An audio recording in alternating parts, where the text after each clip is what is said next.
Hello and welcome to this episode of Philosophy for All. Today we're privileged to be joined by Dr. Derek McAllister, who's an instructor of philosophy at Towson University, who focuses on the history of philosophy and the history and philosophy of psychiatry. I'm very looking forward to talk about the psychology or philosophy behind depression, as well as its historical and philosophical context. Thank you very much for coming onto the channel. How are you? Thanks, Josh. Yeah, I'm great. I'm really glad to be here, and I'm glad to that you let me come on in Well, talk I've about one. always exactly. Well, I've always been struggling and thinking about depression, I suppose, as kind of parts of my broader engagement with existentialism, as well as some personal engagements with friends or people who've suffered from depression in the past. So this is definitely Hmm. something which I think is not only a very important philosophical inquiry for those who watch this channel and might be interested in these questions, but also those who are philosophers, academics, but also have a personal struggle with these issues. This might allow for some interesting dialogue for you. So to get started off with this question, what first drew you to explore some of the prima facie historical predecessors to depression as a research topic? Yeah, of course. So we are working off of my dissertation, which can be found at my website. Maybe you'll link it in the description or Mhm. something. And there's a research tab. You can go down to dissertation and just kind of there's a whole visual layout of the whole thing. And so I look at, it's not, it doesn't strike you initially as like a pure philosophical topic, let's say. And I've actually had one of my committee members who really resisted. It was at the defense. I wish he would have said something earlier, but it was at the defense. Thankfully, it all went through. But he was resistant to the idea that this was even philosophy. And of course, my advisor was like, "No, it's philosophy. I wouldn't have signed on for it if it weren't." But what I do is philosophy of psychology. You can think of it, or philosophy of science. There's also a bit of history in here. There's a bit of theology. There's a bit of phenomenology. So just all these different things. But primarily, I think just philosophy of psychology. So the idea here is, I'm not a psychologist, of course, nor do I play one on TV. I I'm not aiming to try to diagnose anything or anything like that, but doing this philosophy of psychology enables one to do a higher order level of analysis of the concepts within psychology. So it enables me, and my specific focus was, of course, depression, and of course, on diagnosis of depression. So I was coming at that from that angle. So that's really what the first chapter, intro chapter, is out. It's kind of like this theory replacement kind of focus. Like, does our current theory of depression need to be replaced? And so what drew me to these historical predecessors was, well, of course, a personal interest in depression. Like I said, many people don't think this is philosophy, but and I'm really I'm I'm thankful I say this that they allowed me to get away with like doing this sort of topic because I was so interested in it personally, and of course it has a wide public interest as well. And yeah, what drew me to it was I realized, okay, there's something about depression that needs to be analyzed and broken down. And I want to try to trace these historical predecessors. And I say prima facie historical predecessors because it's not necessarily the case that these are one to one directly correlated with exactly how we understand and conceptualize depression today. But I kind of wanted to give this like conceptual history of ideas, like how did we end up to where we are? Because most people don't realize that psychology and psychiatry really didn't begin as a formal discipline until about the 1840s, which makes sense if you think about it, because it's like post scientific revolution. We get our hard sciences, physics, biology, you get all your taxonomies and so on. And then, okay, now we're into psychology. But that puts us in a position to be like, okay, well, what were we doing before that? And so that was my main kind of real, research question that drove me to research these. So I suppose from a philosophical perspective, would you say this your project is more, I guess, broadly speaking, continental in its focus? Of course, the analytic continental divide is not a very helpful one at times, but Yeah. would you view that more as the school of thought that you are engaging with in comparison to perhaps a more analytic approach to psychology, if that's even possible? Yeah. So actually, no. So Mm. my dissertation advisor was a Kierkegaard scholar. So and so Kierkegaard's considered continental. He's father of existentialism. But he would always say, I'm not a continental philosopher, but I do continental philosophy from an analytic tradition or perspective. And so I consider myself to do that. I mean, there's some analysis of continental concepts in there, but the analysis is what's primary. I tried to really be rigorous and analyze these things. That's kind of the way I was, formed, so that I don't know anything else, how to do anything different. But yeah. Yes. So I suppose, how do you apply that? I guess from a methodological perspective, how do you intend to apply that analytical framework towards a question which I suppose a lot of people would view as very much phenomenological first person? How do you take that analytical perspective to it? Great question. So yeah, so let's just take, for example, depression. You can get into causation. You can diagnose it in terms of the four causes. What's its but we often think of like depression as a chemical imbalance, but that doesn't really tell us the efficient cause. It tells us maybe the material, the formal cause. So you can analyze it from that, and then if you're trying to like say, well, what is depression? Is it a thing? Is it a substance? It doesn't seem like it is. Even though we kind of use this as a heuristic, kind of nice thing to throw around, you either have it or you don't. And so it really opens and unlocks all these questions with respect to what does it mean to have depression, or you could have depressive affect yet not be clinically depressed. What's the difference there?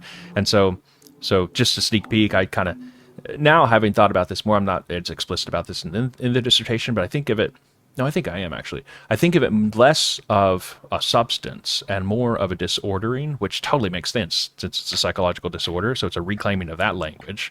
But it would then be, at that point, depression is not it's very unlike, in any mood disorder, it's very unlike a foreign substance which enters the body and attacks the body. Obviously, it's not a physical ailment. So you can't diagnose it like that. This rules out like blood tests, that can be identified then. But it's a disordering. And so it's something, there's nothing that's come in. There's something here that's kind of been disordered. And so just a clear analysis of very common terms and phrases like that really, really helps to clear up the space, I think. That's quite a helpful framework to use, and you touch upon how you're engaging with these different fields. And I suppose when people think about depression, they might be approaching it more from a clinical, or I suppose a more pop definition of depression. How does your engagement with depression in your works kind of differ from this more clinical or popular definition? Yeah. So the clinical conception. So there are several different models that are in play here. The most dominant model is the biochemical physical model, and I'm not sure if you went I'm somewhere. Still here. I'm still okay, here. Great. Okay, Sorry. cool. Yeah. So the biochemical physical model is the most dominant, and it is the one that you will often hear about. But let's start with the popular conception. The popular conception is that it's just your brain chemistry. Something's out of whack. It's a chemical imbalance. I think even clinicians, for this popular definitions, will reject that popular definition. I think that no clinician, no practicing psychologist or psychiatrist worth their salt would just say that it's a chemical imbalance. So I think the popular definition is really mistaken. And this is why. I mean, because so if you go to the doctor, if it were just a chemical imbalance, they'd give you your vitamins or your drugs and you'd be out the door. That happens sometime, but that's only certain practical reason that happened, maybe short of time or something, but they've already diagnosed you, and they would never say just do that. They probably also assume that you're exercising, you've got good social relationships and everything, because it's a multifaceted phenomenon. So that popular conception of depression is just flat out mistaken. It's not just a chemical imbalance. The clinical, or let's say the research conception, which matches the clinical and how they treat it, is this idea of a biochemical model. And that is how, when comparing that to my work, I just assume that by depression, we mean clinical depression. Like by the term depression, we just mean the biochemical model. I didn't have to do that. I could have gone with the social model. I could have gone with the psychological model. I could have also gone with the spiritual religious model. All of these models are on offer. But eventually I kind of toyed with the religious spiritual model, but I assume for the sake of argument that it's a biochemical physical model. And then that's how I'm able to say, compare it with Dark Night of the Soul, which we can talk about later, and show, okay, this model is not the same as this, right? So this model is not just biochemical, so we can't mean that Dark Night of the Soul just is what's happening with the same thing as depression. So that takes a little bit of to understand, but I think getting that really down and precise helps for like everything going forward. Do you think this really precise biochemical model or understanding of depression helps you provide that analytical perspective of it? Because I guess if you approach it from maybe a religious model or a social model, you might almost inevitably have to approach it from a more continental, or at least a more phenomenological first person perspective. Do you think that plays a role in the framing of your discussion? I think it helps, but I think it's only part of the picture. The biochemical physical model.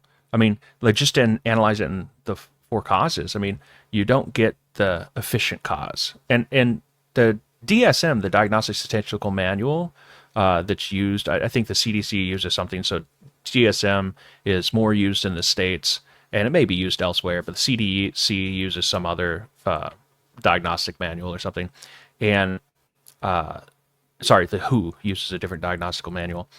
But they are intentionally silent on what the efficient cause is.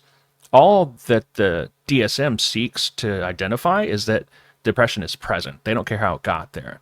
So, like, it's really clear that the biochemical physical model is an incomplete model. It was never meant to be a comprehensive model to begin with. It's just like, this is the material cause. We see that it's happening. We don't know how it got there. So, like, if you're only going to go with that model, it's already just an incomplete model.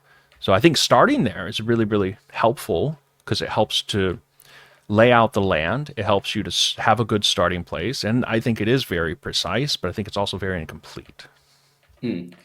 And how do you start from that model and I suppose take into consideration these further categories and ideas? Yeah, so I like I said, I start with the assumption that that model is true. I don't think it's true.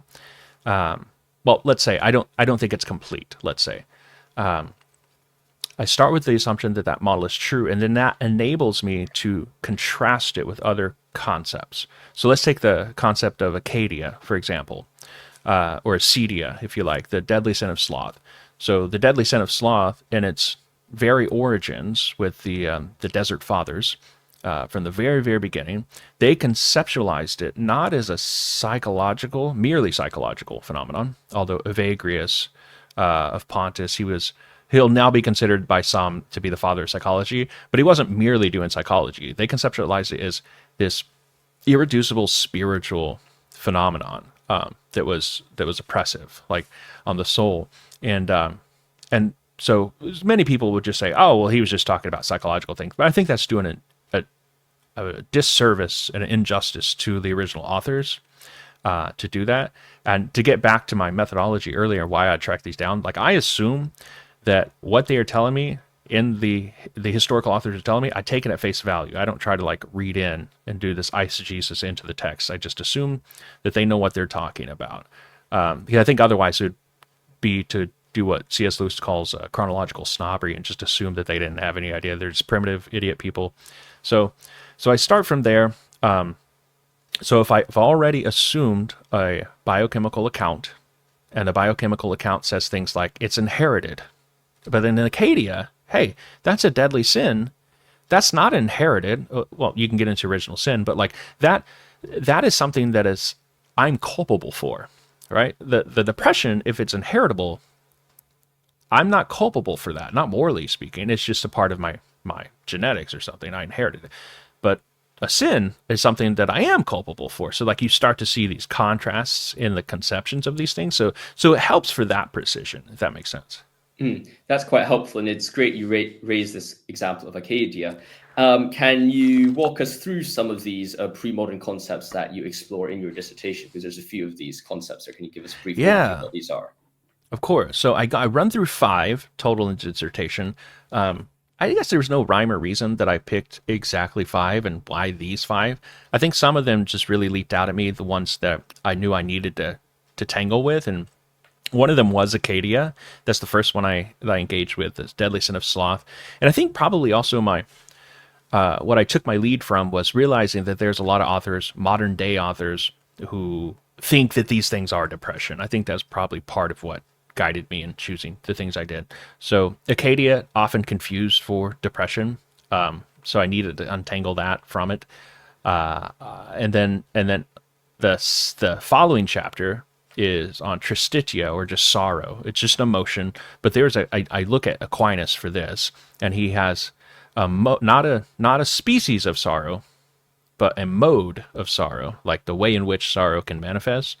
And he thinks that it can be sinful in some respects, and so if it's a moderate sorrow, that is that mode of sorrow that manifests badly, if it's a moderate or out of control sorrow, then this seems to be really close in phenomenology and description to depression. So I needed to untangle that. The next one was Dark Night of the Soul, which this is why I stress prima facie, because this, just like Acadia, is not going to be depression. This is one, but many authors will just conflate these with depression. So they'll be like, oh, Dark Night of the Soul, that just sounds like depression. And you often get this in popular conceptions as well. Like even in songs, there've been a couple of songs that mention the Dark Night of the Soul and books these days. So the next one is melancholy, in particular religious melancholy, because I had to make that caveat because once I started reading the early taxonomy of psychology or psychological disorders, I realized that melancholy, it's the way it's understood now, of course, is sadness, and it's also still got an element of irritability, believe it or not, even in depression. So melancholy I chose obviously because this is the most clear connection and historical predecessor to depression. Like of among all of these, this is going to be the one that's like most closely resembles it. But I wanted to like just zero in on religious melancholy for the purposes of this project. Kind of opening the door to perhaps there has a spiritual, efficient cause or etiology. So that's melancholy. And then the last chapter is on tungsindighed, which I don't know if I'm saying that correctly. It's a Danish word. It means heavy-mindedness. And I look at this one. I also look at a couple other concepts, and put this all in Kierkegaard. And so this is my really kind of a tribute to my dissertation advisor, but not only a tribute, because I knew it needed to be handled with and struggled with. And I even asked my dissertation advisor, I was like, am I going to have to learn Danish for this? I was a little bit worried. He's like, no, it's fine. You're only doing one chapter on Kierkegaard. So I was like, thank God. Yes, the old languages for the dissertation is quite the old pain when they Yeah. question that. Yeah. But so I suppose you raised the Dark Night of the Soul and how that often is misinterpreted. I suppose more so potentially than these other categories. Mm-hmm. Can you tell us a bit more about what the Dark Night of the Soul is and how one should wrestle and engage with this concept? Yeah. So Dark Night of the Soul, we get it from Saint John of the Cross, who is living in the 1500s, I believe. Yeah, 1500s. He died in his 40s, so rather young. He died of an illness and I think an injury. So he is writing, though, as a scholastic. Although he's a couple hundred years late, he still has that scholastic influence.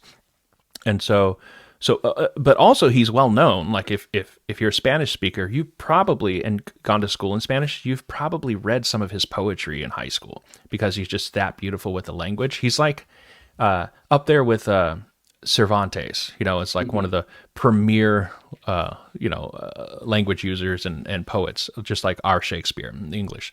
So and he's known for his poetry, but he starts off with, it's by the same name, The Dark Night of the Soul, and then he analyzes that poem in like this really massive volume, and that's where his scholastic philosophy comes in, and he breaks it down. So Dark Night of the Soul, though, at the very beginning of the introduction or in the foreword, he flags that he's not talking about melancholy, right? So if we assume that melancholy is the closest thing to depression, he's flagging for us that he's not talking about depression. Like he's like, I know what melancholy looks like. I'm familiar with it. This is not what I'm talking about. You may have this plus the Dark Night of the Soul, but the Dark Night of the Soul is a spiritual journey.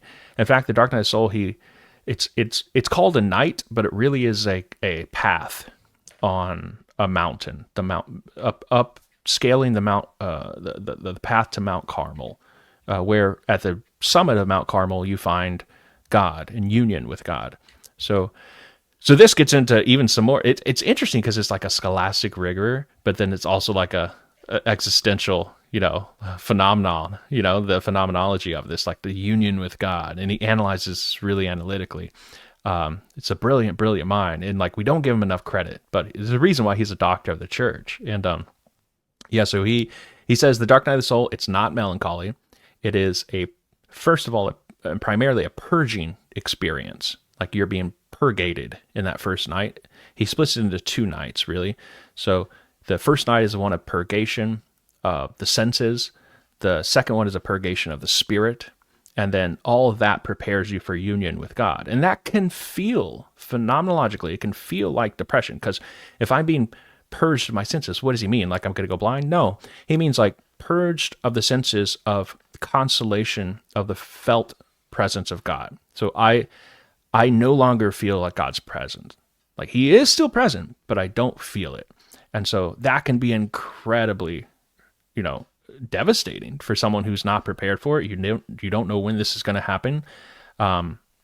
This gets into problems like, you know, the problem of evil. Like, why would God do something like this to us? You know, but He withdraws His felt presence, and we're just kind of left there to sit in it. But the whole idea, I think, is to purge you of the need for these consolations, so that you don't want the consolations and the reassurances, but you want God.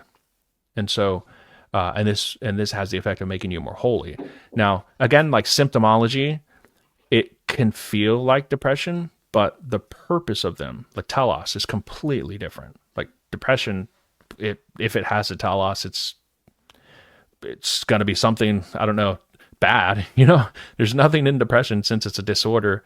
It's almost like an illness. It has only the telos to make you unwell, I suppose. You can do something with that, but the whole purpose is to make you unwell and to disorder you. Whereas the dark night of the soul is completely different. The whole purpose is to make you more holy. And this idea of the emphasis on the holy makes it seem like a spiritual discussion or a spiritual reality. And when you add about telos, you talk about it from, it almost becomes an ethical, it depends what ethical system you're using, but it has its ethical connotations. Yeah. What are the different conceptualizations of this suffering, or these precursors to depression found in these writers? Are they primarily moral, spiritual, medical, or what are they? Yeah, so it depends on which one you're talking about, of course. If you take Acadia, the Deadly Sin of Sloth, and you take the Dark Night of the Soul, those are going to be primarily spiritual. Like not even like spirit, also spiritual, but not primarily. It's like spirituals included. No. These are primarily spiritual. The thing is like, well, why do they seem so much like depression? Well, because we're talking about human beings. And human beings are holistic.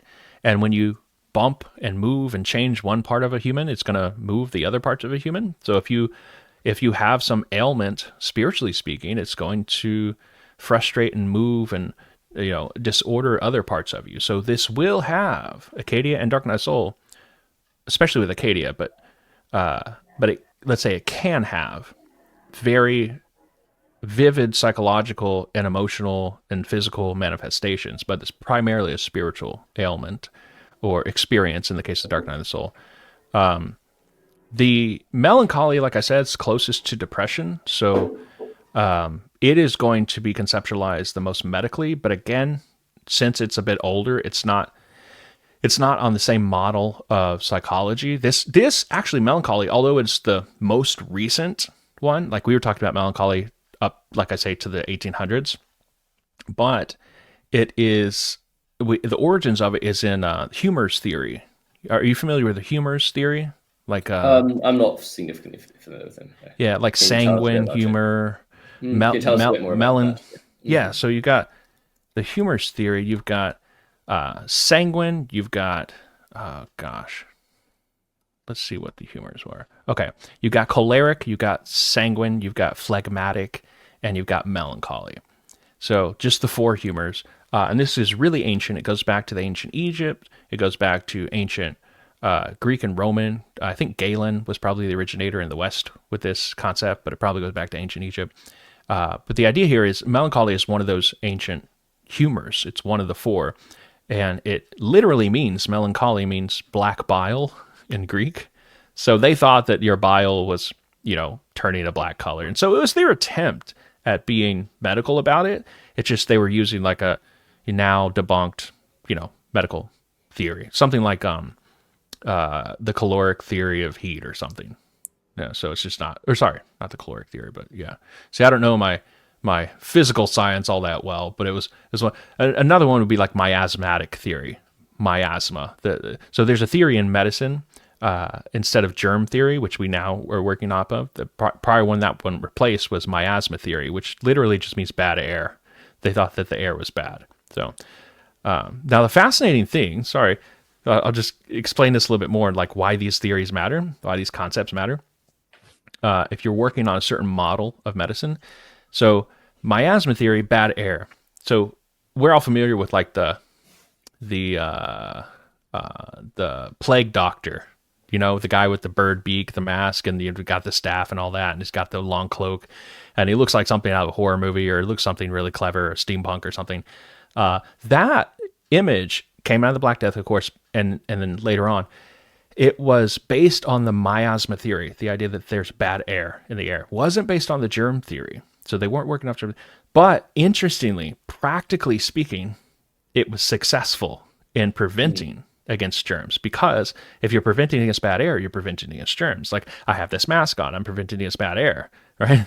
So, or I've got this coat on, you know, I don't know, to prevent against bad air, but it's also preventing against germs. So it's very close. Like these scientific theories or models that you work on, they can be really close and they can be really successful, although they may be incorrect as well. So anyway, so the melancholy was an early attempt at a medical conceptualization of depression, and it's since been replaced with not even a germ theory, but it's replaced with a psychological theory. Yeah. And can you tell us a bit more about the current conceptualization of depression, and perhaps some of the shortcomings of it, and also perhaps some of its strengths of what it has perhaps told us in comparison to these theories that you engage with in your dissertation? Yeah. So the current biomedical or biochemical physical model is very, like I say, very effective. Like, just like I was talking about the miasmatic theory, although the miasmatic theory was false, it was very successful. So that may be something that we have here. It may, like I said, I alluded to earlier, it's incomplete by definition because it only deals with the material and formal causes. You have no efficient cause, you have no final cause, but you can still, it could be a very successful theory. So I think that's a strength of it, because like, I don't need to know what caused your depression. All I need to know is like that you have it and I can treat it.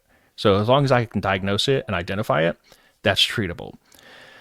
The problem with this is that it has no efficient cause, right? So I may just be treating your symptoms instead of treating what caused it, right? Like say you've got a splinter, I'm just, I don't know, putting like a pain reliever on it. I'm not really removing the splinter.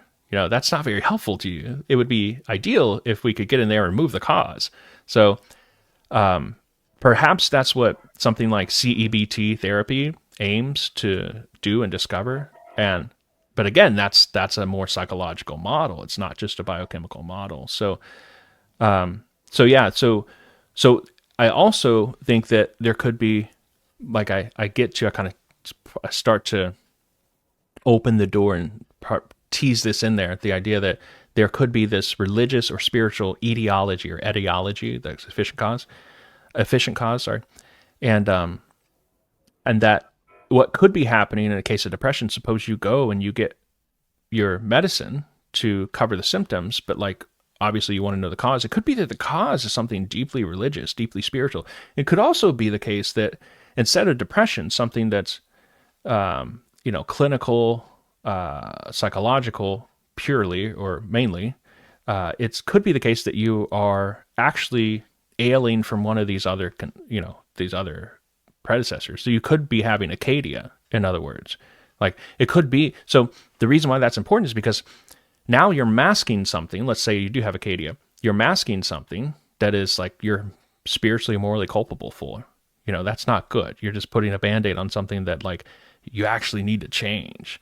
And so that could be a drawback of the theory.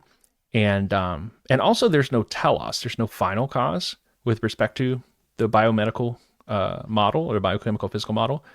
So like, I don't know what I'm supposed to be doing with my life. It could be like this is when it gets into like those existential I kind of combine spiritual, religious with existential because I don't see a like tight distinction. And being a Christian, of course, like I'm not gonna say, oh, that's religious stuff. We don't worry about that. It's just the existential. No, I think the existential questions are very much like religious questions. So this gets into that existential pain. Like why is it that you know I forget statistics now, but it's pretty clear to anybody watching and has an interest in this topic or is personally affected by this that depression levels are going way up in our society, and we're deeply unhappy and we're deeply afflicted and we don't know why. And I think a lot of that has to do with these existential elements, these telos elements, the idea that we just don't have any direction as to where we're going. Like, for what reason do I need to go get a job? I guess I need to pick a career. This is probably, you being in school, you're like it can be like very frustrating and very vexing, this experience of like, I don't know what's ahead, but like for some people that's exciting, but for others who are tinged with these depressive affect, they can get to the point of just kind of being really in despair about this. And like, there's nothing that lies ahead. So what? I fix my depression. Is that going to make me happy? And so again, on that biochemical model, you're not going to get any sense of telos. Like, let's fix your depression. For what reason? We don't know. I guess to have a good life, I suppose. But if you think more deeply about this, there's no answer on that as to why you should get better. Maybe you're satisfied with like just getting better, and that's fine, because health for Aristotle, for example, health is an intrinsic good in and of itself. But for somebody like Aquinas, health is not merely an intrinsic good. There might be a instrumental good towards something further, namely eternity. That's quite an interesting kind of overview of why we might want to bring in these further concepts. But how do you think we can bring in these further concepts? I suppose we understand how it adds to our understanding of depression, but is it possible or plausible for, I suppose, psychologists or psychiatrists to engage with these things, which are arguably perhaps a bit less tangible? That's right. Yeah. So we would have to change a lot, I'd say. Let me just tell you a story. For example, I was shadowing a clinical psychologist for summer during this writing of the dissertation of the research phase, and I asked him. I said, suppose, and he was open to the idea. Suppose that these people coming in for depression are, you don't know the cause. You're not here to treat the cause, but let's suppose that the cause is something spiritual or religious, or existential, let's say.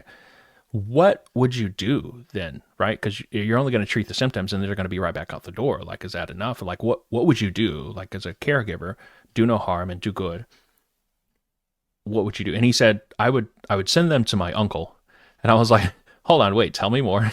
And so he said, I would send them to my uncle because my uncle is both a clinical psychologist and an ordained Baptist minister. So he's like, I would send them to somebody, in other words, that has expertise in both areas, And so that's rare today, of course. You're not going to get, especially without these hyper specialization, once you get up into like high enough education, you're not really going to get somebody who does both really, really well. So it's interesting because going back to how they conceptualize these things, if you just think about the 17th century and the 18th century, they were called divines. The divines, a divine is somebody who's like both a theologian and a pastor. It's like very rare.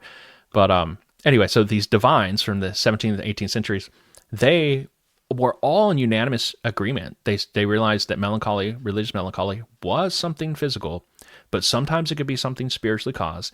And they were very candid about like what you should do in these cases. They say, if it's physical, go see a physician. Listen to your physician and obey him. Do what he says. But then they said, if it's spiritual, you better be going to your pastor or your priest. Like, you can't just be going just to a physician for that. The whole problem is like, how do you know which is which? And then you're like relying on people to sort of just, I guess, evaluate them themselves personally. And that's really, really difficult. So I think probably the biggest way, if we were to do this, and am I going to do it?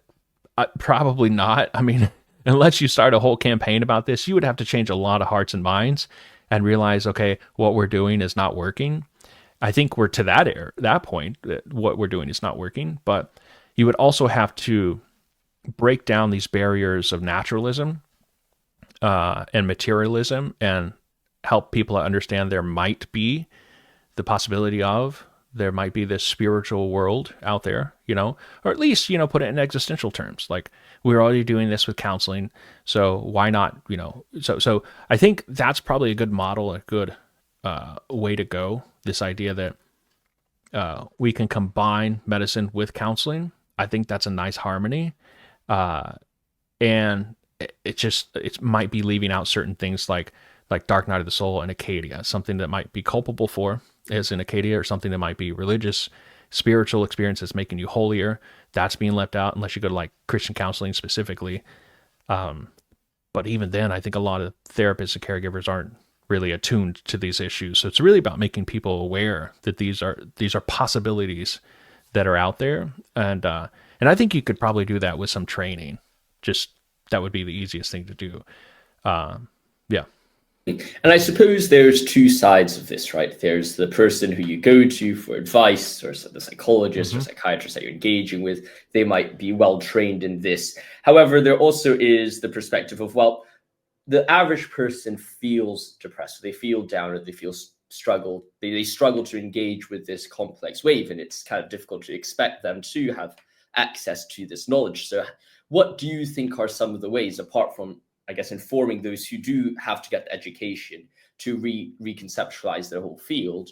How do we help those who actually are struggling with these problems, or they feel like the modern categories don't really apply to what they're going through? How do we help the individual from the individual perspective? What can they do? Yeah, I mean, I think that's as unfortunate and a bummer that position can be. Like, oh, these don't fit. That I think it can be a helpful place. Let me explain. So I think that it's unfortunate to be in that place because nobody wants to be in that place where like doctors just don't know what you have. I mean, that could be like, we don't know what you have. You keep coming back, your blood work's all normal or something. Let's say it's a physical ailment, and we don't know what cancer you have, but we know something's wrong. Like that can be really, really frustrating. I totally sympathize with that. However, it could also be very good in the end because it could be something that makes you stop and realize that something deeper was wrong. Or it's like suffering in general. Like people who go through suffering, they realize, and upon reflection, it's not fun when you go through it, but upon reflection, they'll stop and realize, man, something needed to change. I was losing it. I was losing my soul. I was losing myself and becoming something I didn't want to be. And so that could be the case here, especially if it, again, is something like Acadia or Dark Night of the Soul. It can make you realize, man, something was wrong. So it can be really, really helpful if you are at that place that you don't feel like those categories capture what you're going through. It makes you stop and realize, okay, well, what is this thing that I'm going through then? Yeah. And I suppose, is there any ways that someone could proactively figure out what are these things that they're going through? Yeah, that's the thing. I didn't spend enough time, unfortunately, in the research part figuring that out. So anything I do would just kind of be any advice I'd say would just kind of be off the cuff here. And trying to rack my brain as to what people said. I think, especially reading the people on melancholy, the 17th, 18th century divines, they would say something like this: that you want to get counseling, you want to listen to your pastor, but obviously you want to make sure that your pastor is someone you can trust, who's open to these ideas, just like they were, that it could be spiritual and something physical. I think having wise counsel, right? So trying to figure this out all on your own is just not going to work. And I think, man, I wish I had this passage queued up, but they at one point had said something, to my recollection, that you were not necessarily trustworthy in evaluating this. Oh yes, this was in a section on. It's interesting because these all appeared in sections on Christian ethics, and then they talk about religious melancholy, and you're like, why are they talking about ethics and so on? Because melancholy makes you so afflicted, and it makes you think that you're just not. It's much like scrupulosity. It makes you think you're just not worthy of love. Makes you think that you're a terrible person, and so in cases like that, they would recommend, hey, get outside your mind, take a nap, go see a friend, ask somebody, and listen to the advice of somebody else. Don't listen to yourself in that state. So I think that's really critical, helpful advice.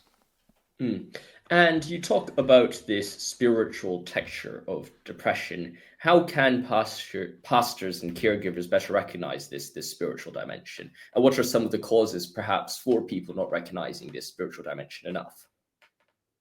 Yeah, so this gets into like pastoral care, the idea that when it comes to actual practical, matters, I have somebody in my office, my pastor's office, or in my clinic or something, and I fear that they may have this, that, or the other.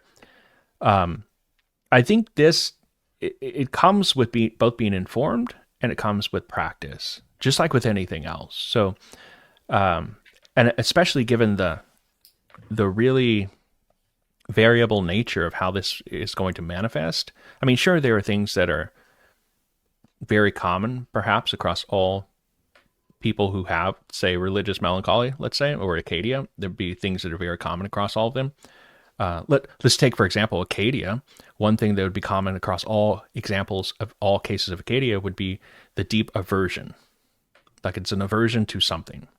So that is a necessary condition of Acadia, whether it's an aversion to work, whether it's aversion to God, whether it's aversion to God's love, whatever it may be, but it's a deep aversion at its core. So like there may be like textures in what they're telling me that I can evaluate and be like, okay, this may be that. But again, it's only going to come with practice, and somebody who's like really, really practiced with being able to identify these things in other people.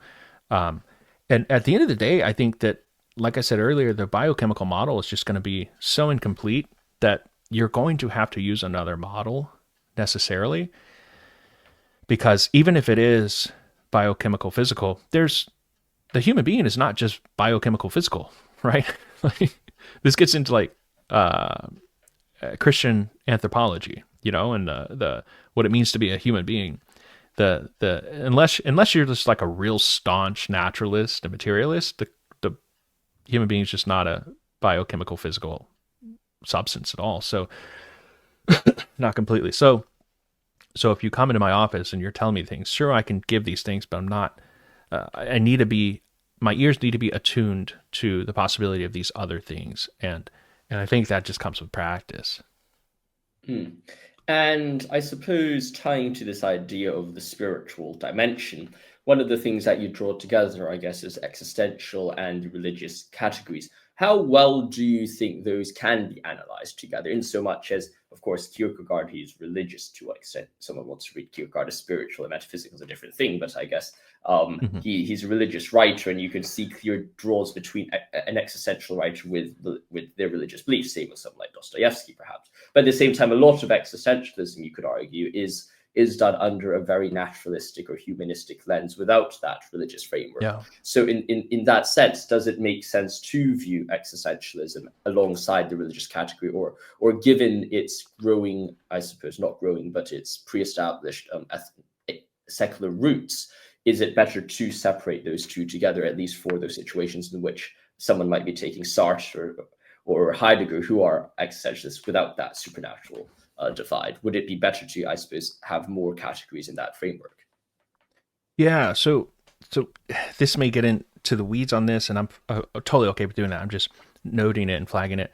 Mm-hmm. I feel like existentialism, not just I feel like, philosophers shouldn't just say that I feel like, but from my understanding, I understand that Kierkegaard's the father of existentialism, that it began in terms of not just, so secular existentialism is something quite different, but it really arose out of this movement. So Christian existentialism, why is it existentialism? Because it deals with the subject. It deals with the subject and the fact that the subject exists. So things like he would always in his writing refer to that particular reader. He would say to that single, he called him to that singular reader, that's who I'm addressing. So he's not speaking to audience, he's speaking to you, Josh. So like that has like whoa, like when you have people prior to him, say like Leibniz, Spinoza, Descartes even. Descartes talked about the subject, but like these moderns were building like big systems that could apply to everybody, and so universal sort of constructs. Whereas Descartes, he set himself apart in talking to that singular individual. And that singular individual who is lost in the world somehow, seems somehow incomplete. And this is really like the first time I think in history you sort of get this analysis, as a movement, let's say. And this is led on to the present day. Now, I think secular existentialism is something quite different. It's my understanding that it arose out of nihilism or nihilism, the idea that, there's no God, that nothingism, that nothing matters, there's no values in life. And so you could accept that, which is totally pessimistic and depressing, or, what many people do is they're like, I don't accept that, I reject that, so I want to find value despite there not being value, find purpose despite there not being purpose cosmically. And so this is where you get the whole existence precedes essence. So you get the idea that I'm going to exist first, and I'm going to determine for myself what my purpose and what my aim in life is, and I'm going to create that for myself. And that's a very atheistic and secular way of thinking, totally different what Kierkegaard's doing, but it's still in that same spirit. Like it's very self-focused, not in the sense of being egoistic, but self-referential, let's say. The idea that it is from the self, I need to find my place in this world, figure out how to. So for Kierkegaard, he was like, I need to find out my place in this world with respect to God's plan for the world. Like I need to find out what I myself individually am doing. So I think I know I'm certainly more in line with Kierkegaard on this as a Christian existentialist. And those are just broad swaths. You can get into like existentialist this or that. There's even some versions of existential Thomism, which is, I think, a little bit different than existentialism, like the Continentals are using the term. Yeah, not just a little bit. I think it's a lot different. But yeah, that's the broad categories, and so that's why like I reject the whole secular existentialist project, because I obviously don't think that God doesn't exist. If I thought that, then I would be like on a really different path, and I probably wouldn't entertain these religious and spiritual explanations whatsoever, because I think they're nonsense. But that's why, just like with Kierkegaard, I can sort of combine those as being one and the same, if that makes sense. So I think that's quite a helpful clarification. So would it be right to view that existentialism that you're talking about purely under that Christian existentialist absolutely lens? Yeah, because I guess if you carry on. Yeah, so I of course think that there, it's within the logical space to have this other view, but I just think that other view, the secular existentialism, just going to be mistaken.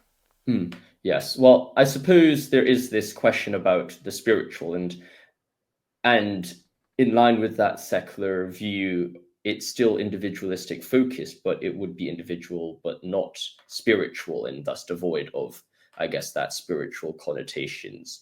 And I was wondering how you would fit that model onto the I suppose Camus or one of these secular atheists, if they're saying, well, all right, I still struggle with the question of existence, that leads me to experience great angst, but in response to that, I'm trying to generate some values. What category would you view that, I suppose, that desire to generate values in a response to angst or depression? And I suppose a follow-up question to that is, well, number one, is angst and depression even similar concepts? And number two, well, how should we categorize the atheist existentialists? We've already discussed how the Christian existentialists, the religious, might try to conceptualize that in relationship to depression, but how would this secularist approach it? Yeah. So first, I think that I forget what you said there at the beginning, but so let's just go with what you said there at the end. So I think that the atheist, if they're trying to make sense, this is what you said. So I think that if they're trying to make sense of the spiritual, they can try to use that word, but it's going to be derivative. And that, because you do hear about secular existentialists sometimes saying, oh, well, I'm spiritual, but not religious. They mean something like we mean as Christians, like when we say something spiritual, but devoid of that the resources, of the divine, like spiritual, it's just going to mean just however you feel. It's going to be emotional. Um, it, then again, given that Christianity is true, it's not just emotional, because it does reference that sort of deep desire for the divine. So they are getting onto something. They're just very confused about what it is they're trying to attach to locate and identify. So with respect to like angst and ennui, let's say, within those secular existentialists, I don't think that I certainly they're identifying the same thing. I think that these other, like depression, like melancholy and so on, are identifying, and like Kierkegaard's identifying, but I don't think that they have the resources within their framework to solve what's going on. Like they have the resources to analyze it, but I don't think they have resources to solve what's going on. Because unless I'm mistaken, you can correct me if I'm wrong. And I'm not as familiar with like Sartre or Camus, but it's just going to come down to like creation of purpose and meaning making and value, right? So does that seem right to you? So Yes, like it doesn't seem like, I mean, that sounds exactly like what, funny parallel here, what the biochemical model is doing. It's like, not that they're the same thing, but it sounds like the same thing, because it's just putting a patch on a problem. You're not fixing the problem. Like I'm creating meaning, sure, so I feel better, like I'm numbing the problem, but I'm not really getting to the root of it, if that makes sense. Yes, and that seems to, and I think you touch upon an interesting idea about perhaps them not having the resources to resolve the problem in the same way that the biochemical model does not have the roots to solve the problem.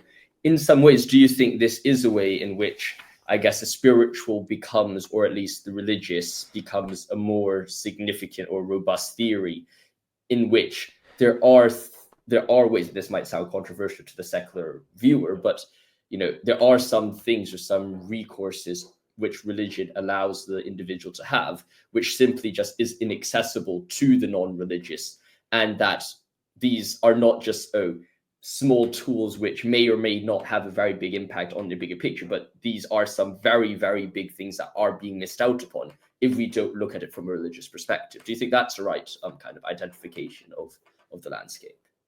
It could be that it's helping them. I guess it depends on what your perspective is. So it could be that it's opening them up to the spiritual, and so that someone who is predisposed toward that would be like, okay, now I'm going to give those explanations a fair shot and to hear what they have to say.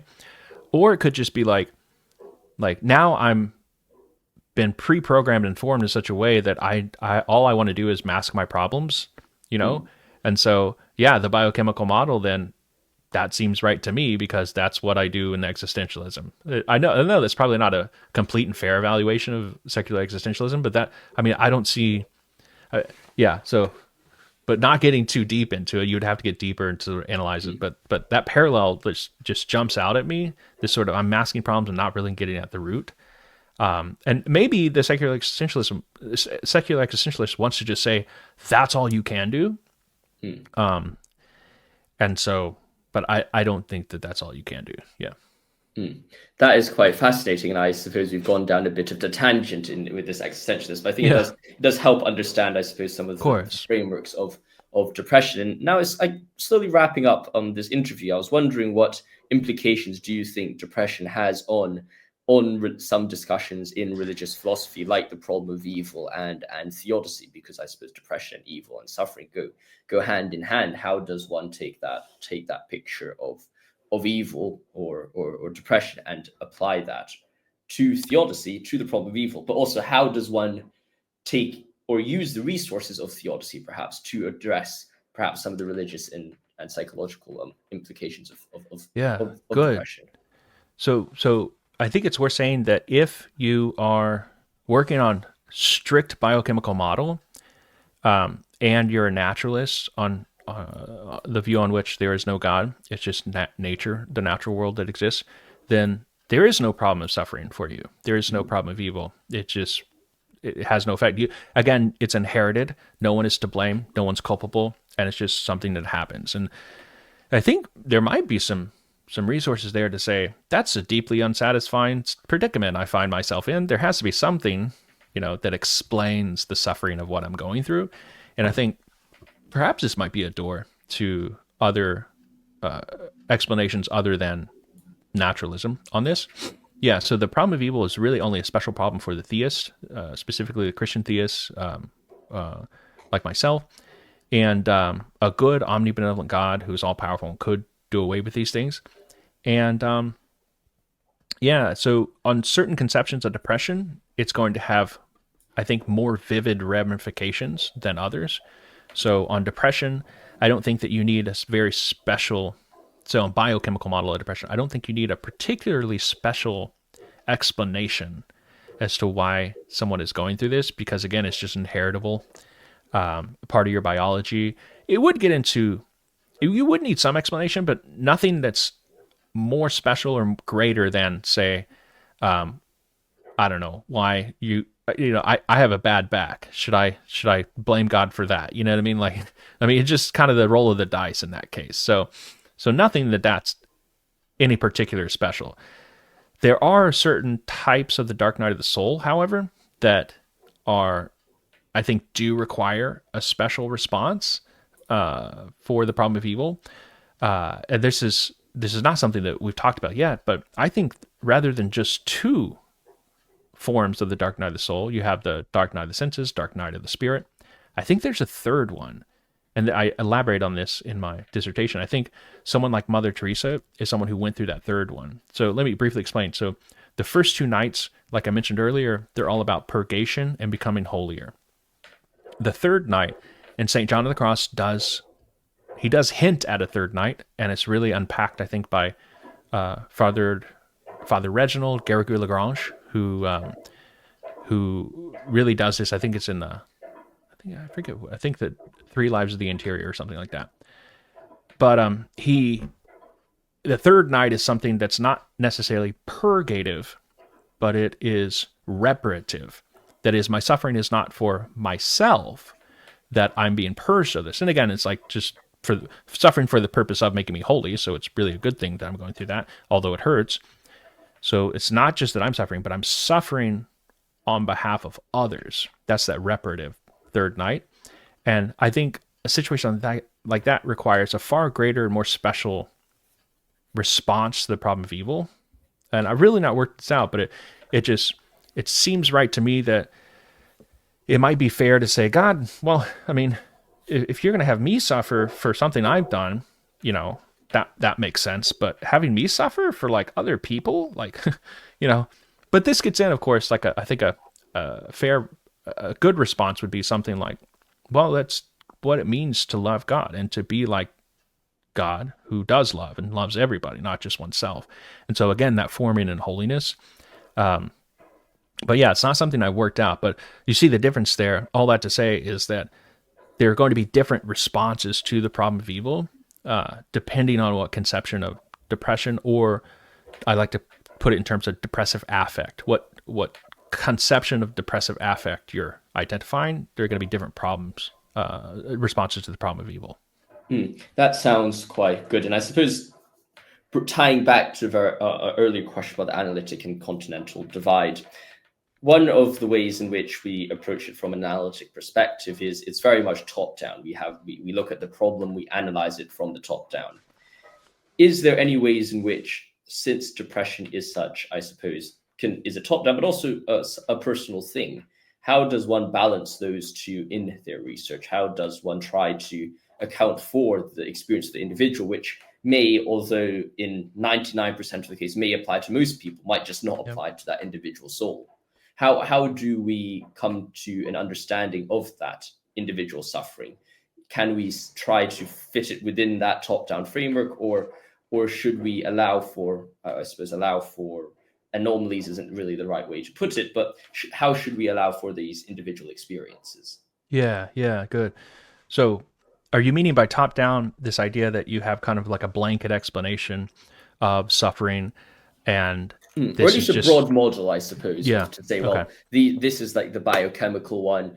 These are the moral. These are the spiritual. And of course, there's a Hmm. lot of diversity within them. Right. I'm assuming the biochemistry of someone's brain could be different, but there's still like Right. some criteria that you can tick off at least. And I suppose Gotcha. that could be, even if we've figured out a whole model of this, how should we account for individual kind of experiences? Yeah. So, man, I think when it comes to the individual, especially on a Christian understanding, it's just going to require a lot of prayer. The Hmm. idea that a prayer, adoration, going to mass, being well formed, just like these divines in the 17th, 18th century were saying, you can't do this on your own. And I think honestly, the idea of therapy itself is really a secular development that really has roots in the Christian church anyway. This idea of going to confession, being in community, sharing problems and getting help. Now we've just professionalized it and certified it to people who are just licensed to do that, as if they can handle it. I mean, a lot of therapists have to go to counseling themselves. It's highly encouraged, if not required, because like you're taking on everybody's problems.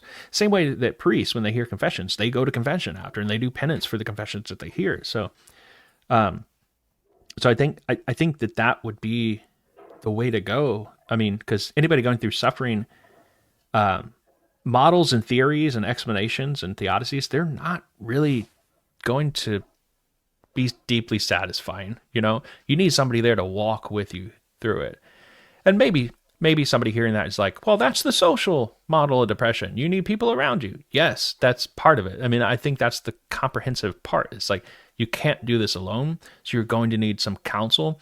And I think just paying somebody to hear your counsel, to hear your problems and to give you that counsel out of a textbook, probably not just the way to go. I mean, that might be helpful for some. It might be helpful for you sometimes, but I think having a community, having friends who are really close, and then also, having gone through a deep period of suffering myself, and I think probably this is the case for anybody who lives long enough, you're going to go through some deep period of suffering.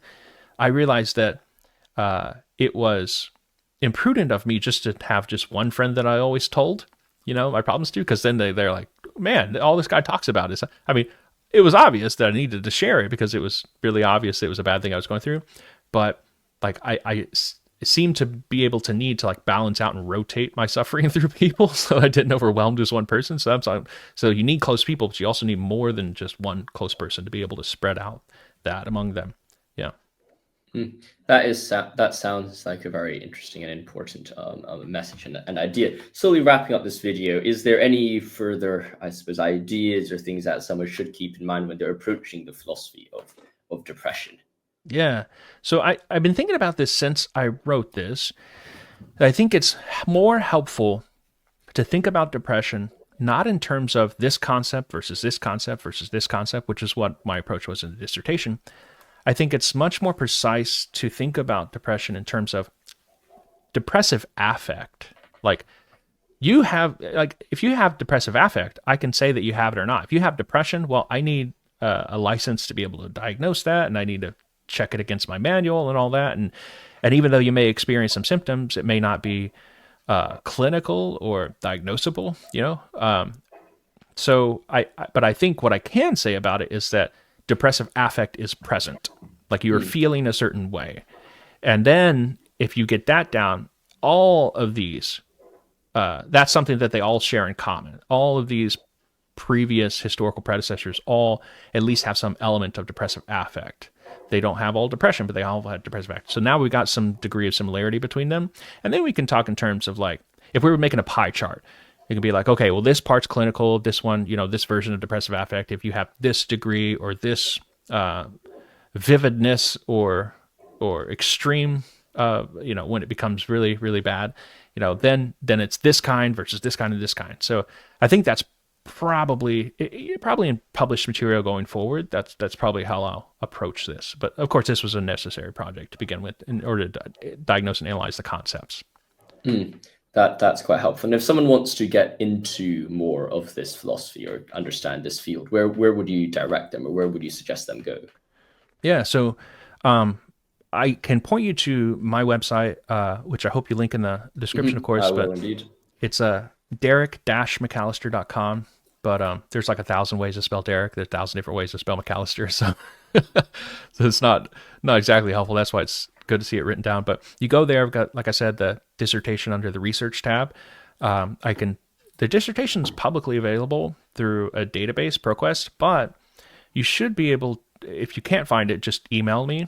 And my email is on my YouTube channel, or I think it's also on my CV on my website. But anyway, there's ways to get it. And not just to read my material, but the bibliography is a wealth of information of everything that I've included here, every possible anything that you've ever wanted to know about this issue, anything we've talked about, and anything beyond what we've talked about is all there. Wonderful. Well, thank you very much for coming onto the Absolutely. channel. I very much enjoyed this discussion. I hope you have enjoyed it as well. Like always, if you want more ideas, concepts, or discussions, then make sure to let me know in the comments below so I can find those interviews for you. Thank you very much for watching once again. God bless, and I'll see you in the next video.